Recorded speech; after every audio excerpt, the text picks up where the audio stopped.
శ్రీ మహాలక్ష్మి యాగమిదే సకల శుభముల యోగమిదే. అంటే 6వ తేదీ సాయంత్రం ప్రధానంగా మనకి ఆదివారం అయింది. ఆ రోజు సాయంత్రం మన అష్టలక్ష్మి ఆలయం నుంచే ప్రారంభమై శోభాయాత్ర జరుగుతుంది అత్యంత శోభాయమానంగా. ఈ కార్యక్రమంలో 1,00,000 కుంకుమార్చన అనేటువంటిది కూడా ఒకటి ఉన్నది.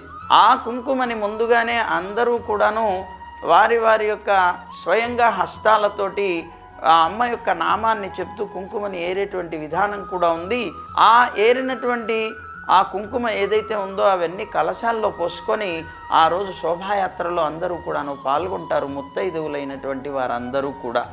అలా శోభాయమానంగా ఈ కలశాలలో కుంకుమని ఇంతటినీ కూడాను నింపుకొని పచ్చని ఆకులతోటి దాని మీద ఒక కొబ్బరి బోండం పెట్టుకొని దానిపైన ఒక జాకెట్ గుడ్డని పరుచుకొని ఇలాగా అందరూ కూడాను చేర్చుకొని అమ్మకి స్వామికి అమ్మ పుట్టినరోజు పెళ్లిరోజు సందర్భంగా స్వాగత సుమాంజలి జరుపుతారు.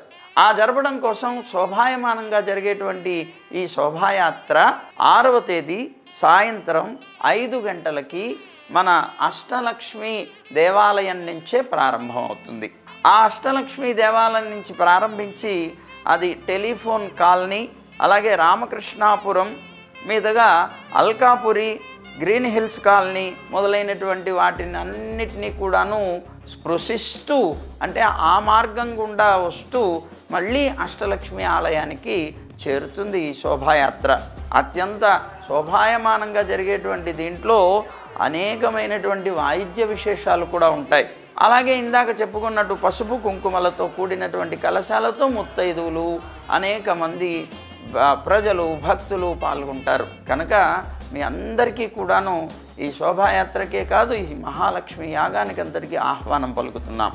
ఇందులో ఎవరైనా పాల్గొనవచ్చు, ఎందుకంటే అందరం సంతానమే కనుక సంతానానికి అందరికీ కూడాను దీంట్లో అర్హత ఉంది, అందరూ కూడా పాల్గొనవచ్చు.